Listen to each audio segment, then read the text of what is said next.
सुष्मिता अपनी जेठानी शांति के साथ रहती थी। दिखाने को दोनों देवरानी जेठानी एक दूसरे से बहुत प्यार करती थी, लेकिन देवरानी जेठानी के बीच की लड़ाई उन दोनों के अलावा अगर कोई जानता था तो वो थे उनके पति। उन दोनों में हमेशा ही लड़ाई होती रहती थी, कभी खाने को लेकर तो कभी कपड़े को लेकर। ऐसे ही एक दिन सुष्मिता का पति वरुण अपनी पत्नी और अपनी भाभी शांति से कहता है, सुष्मिता भाभी और भैया, मैं सोच रहा था कि इस घर में एक नौकर रख लेते हैं, क्योंकि इस बड़े से घर में मेरी भाभी माँ और मेरी प्यारी पत्नी के अलावा और कोई नहीं रहता। इस घर की सफाई करने में इन दोनों का कितना समय बीत जाता है, ये हमारे लिए खाना कैसे बना पाएंगी। तो मैं सोच रहा हूँ कि इस घर में एक नौकर को ले आता हूँ। वरुण, आइडिया बुरा नहीं है, लेकिन इन दोनों का झगड़ा देखकर मुझे लगता है कि हमें 2 नौकर रखने चाहिए। भैया, इतना बजट कहाँ है कि हम 2 नौकर रख सके। अरे आजकल नौकर कितने महंगे हो गए हैं। ये बात तो है। ठीक है, फिर 1 नौकर रख लेते हैं।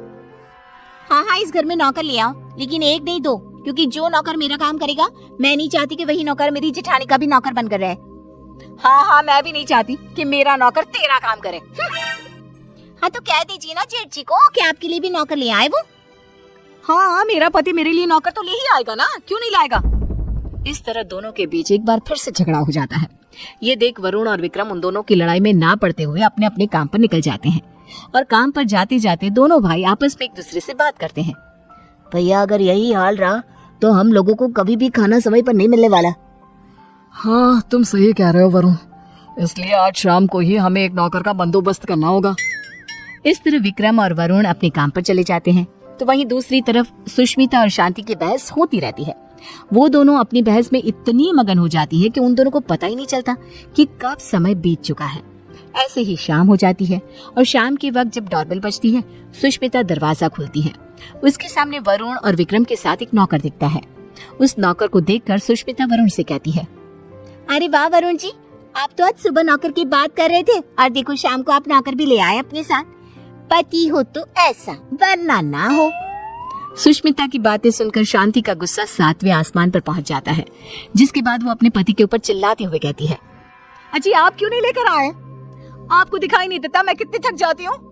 अरे भाग्यवान, इस नौकर को मैं और वरुण हम दोनों हिलाए हैं। श्याम लाल किसी एक की चाकरी नहीं करेगा, बल्कि वो पूरे घर की सेवा करेगा। हाँ भैया, बिल्कुल ठीक कह रहे हैं। श्यामलाल, किचन ऊपर है, जाकर खाना बना दो।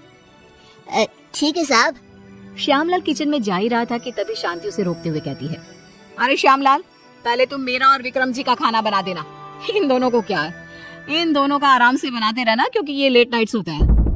ठीक है मैम साहब। अरे ऐसे कैसे? श्यामलाल, पहले तुम मेरा खाना बनाओगे। बेचारा श्यामलाल उन दोनों की बात में फंस जाता है। वो सर पर हाथ रखकर बैठ जाता है, क्योंकि उसे समझ में ही नहीं आ रहा था कि पहले किसका खाना बनाया जाए। ये देख अब विक्रम श्यामलाल का समय फिक्स कर देता है और अपने समय अनुसार श्यामलाल अपना काम करता है। कुछ दिन तो घर में शांति का माहौल बना रहता है, लेकिन एक दिन श्यामलाल कपड़े धोने के लिए सुष्मिता के पास जाता है और उसे कहता है, बीन साहब, कपड़े धोने के लिए है तो आप मुझे दे दीजिए, मैं अभी आपके कपड़े धो देता हूँ। उसकी बात सुनकर शांति आती है और उसके ऊपर चिल्लाते हुए कहती है, श्यामलाल, तुम पहले मेरे कपड़े धोगे। अगर तुमने मेरे कपड़े नहीं धोए तो मैं तुम्हें नौकरी से निकाल दूंगी। जी, नाम तो आपका शांति है, लेकिन आपके अंदर ना शांति नहीं है बिल्कुल भी। अरे इस समय वो मेरे कपड़े धोएगा। हाँ, श्यामलाल उन दोनों की बातें सुनकर फिर से एक बार फंस जाता है। दुखी होते हुए कहता है, मैम साहब, आप दोनों ही मुझे अपने कपड़े दे दीजिए, मैं एक साथ कपड़े धो दूंगा। नहीं, हमारे कपड़े एक साथ नहीं धुलेंगे। नहीं, हमारे कपड़े एक साथ नहीं धुलेंगे। उनकी बात सुनकर श्यामलाल बेचारा एक बार फिर कंफ्यूज हो जाता है और वहाँ से मुंह लटकाए नीचे किचन में जाकर काम करने लगता है। ऐसे ही समय बीतने लगता है और एक दिन श्यामलाल शांति के कमरे में कुर्सी पर खड़ा होकर पंखे को रगड़ रगड़ के साफ कर रहा था। ये देख सुष्मिता नौकर के ऊपर चिल्लाते हुए कहती है, श्यामलाल, तुमने आज तक इस तरह से मेरे कमरे की सफाई तो नहीं करी।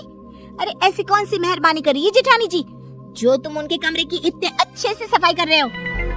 श्यामलाल कुछ बोलता तभी शांति आ जाती है और सुष्मिता को जवाब देते हुए कहती है, देवरानी जी, आप कुछ नहीं बोल सकती, क्योंकि अभी आपके कमरे की सफाई का समय नहीं आया है। तो आप मेरे कमरे में आकर अपना लेक्चर मत दो श्यामलाल को। सुष्मिता मुंह बनाते हुए वहाँ से अपने कमरे में चली जाती है। कुछ समय बाद श्यामलाल सुष्मिता के कमरे की सफाई करने आता है। सुष्मिता श्यामलाल से अपने दरवाजे को भी घिसवाती है और अपने शीशे को भी चमकवाती है। कभी अपने कमरे के फर्श को अच्छे से रगड़वाती है और इस तरह श्यामलाल पूरी तरह से फंस जाता है। उसे समझ में ही नहीं आ रहा था कि इन दोनों को कैसे संभाला जाए, लेकिन वो बेचारा करता भी क्या, मजबूर था। ऐसे ही एक दिन श्यामलाल बाजार से सब्जियां लेने जा रहा था, तभी वो खुद से कहता है, क्यों ना मैं एक ही समय पर दोनों मेम साहब की सब्जियां ले आऊं और दोनों को अलग अलग समय पर दिखा दूंगा कि मैं अलग समय पर यही सब्जियां लेकर आया हूँ। यही ठीक रहेगा। इस तरह श्यामलाल सब्जियों को लेकर आ जाता है, लेकिन जैसे ही वो घर में घुसता है वैसे ही उसके सामने सुष्मिता और शांति खड़ी होती है। ये देख श्यामलाल के पसीने छूट जाते हैं। ये देखकर सुष्मिता कहती है, क्यों श्यामलाल, तुम्हारे पसीने क्यों छूट रहे हैं? तुमने कोई गलत काम किया है क्या? श्यामलाल, मैंने कितनी बार मना किया था कि इसके काम के साथ मेरा काम नहीं करना, लेकिन तुमने फिर से वही किया ना जो तुम्हें नहीं करना था। इस तरह दोनों अब श्यामलाल को खरी खोटी सुनाने लगती हैं। और इतना सुनने के बाद कोई नौकर उनके घर में काम कर ले, ऐसा तो हो ही नहीं सकता। इसलिए श्यामलाल ने जवाब देते हुए उन दोनों से कहा, मेम साहब माफ करना, लेकिन मैं आपके घर में और काम नहीं कर सकता, क्योंकि एक ही काम दो बार करना बड़ा ही मुश्किल हो जाता है। अरे तो क्या तुम उसके पैसे नहीं ले रहे हो? उसकी ये बात सुनकर बेचारा श्यामलाल चुप हो जाता है और ना चाहते हुए भी उन दोनों का काम करना पड़ता है। अलग अलग समय पर एक ही काम 2 बार करता हुआ खुद को देख वो बहुत परेशान होता रहता है। परेशान होकर विक्रम और वरुण के पास जाता है और कहता है, साहब मैं और काम नहीं कर सकता, यहाँ एक ही काम 2 बार करना पड़ता है। अरे एक काम अगर कोई 2 बार करेगा तो परेशानी हो जाएगा ना, इसलिए मैंने अब ठान लिया है कि इतने कम पैसों में मैं नहीं काम करने वाला। अगर आपको काम करवाना है तो आप किसी दूसरे नौकर को ढूंढ लो। मैं तो यही सलाह देना चाहूंगा कि आप दोनों अपनी अपनी पत्नियों के लिए अलग अलग नौकर रखना, वरना उस बेचारे का भी मेरे जैसा ही हाल हो जाएगा। इतना कहकर श्यामलाल उनकी नौकरी उनको ही सौंप कर चला जाता है। इस तरह बेचारे वरुण और विक्रम परेशान हो जाते हैं। कुछ समय बाद उन दोनों की पत्नियां हॉल में आती है और अपने पतियों से कहती है, अरे श्यामलाल कहाँ है? अरे श्यामलाल कहाँ है? दोनों भाई एक दूसरे की तरफ देखते हैं और कहते हैं, वो काम छोड़कर चला गया। तुम दोनों ने उसके नाक में दम कर रखा था। अच्छा, तो हम लोगों ने उसके नाक में दम कर रखा था, तो तुमने उसको निकाल दिया ना? तो अब इस घर का काम तुम लोग ही करोगे? हाँ, मेरी देवरानी बिल्कुल सही कह रही है। अब इस पूरे घर का काम तुम लोगों को ही करना होगा। इतना कहकर दोनों देवरानी जिठानी चली जाती है। हाँ, बेचारे वरुण और विक्रम दोनों को ही घर का काम करना पड़ता है। घर की सफाई, कपड़े धोते, बर्तन धोते और खाना बनाने के बाद बेचारे दोनों ऑफिस जाते।